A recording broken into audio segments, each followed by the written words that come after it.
এখানে জরেজুল ইসলাম নামে যে প্রধান আসামি, উনি মালয়েশিয়া প্রবাসী। উনি মালয়েশিয়া থাকে। মালয়েশিয়া থাকা অবস্থায় সোশ্যাল মিডিয়ার মাধ্যমে একটি অ্যাপসের মাধ্যমে প্রায় 3 বছর সামথিং আগে এই কুমিল্লার একজন শামীমা আক্তার কোহিনুর নামে এক মহিলার সঙ্গে তার পরিচয় হয়। তাদের ভিতর বেশ ভালো সম্পর্ক, একটা প্রেমের সম্পর্ক স্থাপন হয়।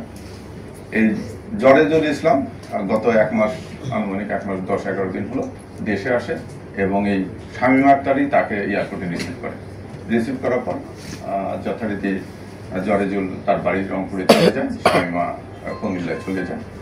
তাদের ভিতরে এই 1 মাস যাবৎ বিভিন্ন সময় টেলিফোনে অন্তরঙ্গ কথাবার্তা হয়। জরেজুলের স্ত্রী এই বিষয়টাই ধরে ফেলে যে তার স্বামী অন্য এক মহিলার সঙ্গে পরকীয়া লিপ্ত অবস্থায় আছে। আমরা প্রথমে ওনাকে নিয়ে আসছি। ওনার কাছে যেটা ঘটনার পারিপার্শ্বিক আমাদের যে প্রাথমিক তদন্তে যেটা পেয়েছি আমরা সেই ব্রিফটাই আপনাদেরকে দিলাম।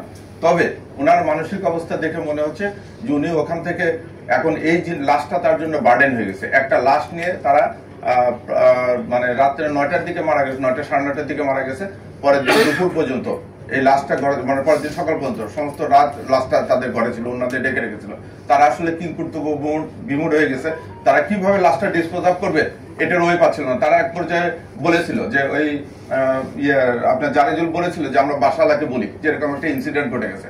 মহিলা বলছে যে না, বাসালাকে বলা যাবে না, আমরাই ডিসপোজ অফ করবো। আসলে তাদের কথা মানসিক এটা ওই সময় তাদের মানসিক ভারসাম্যটা অনেকটা ইয়ে গেছে।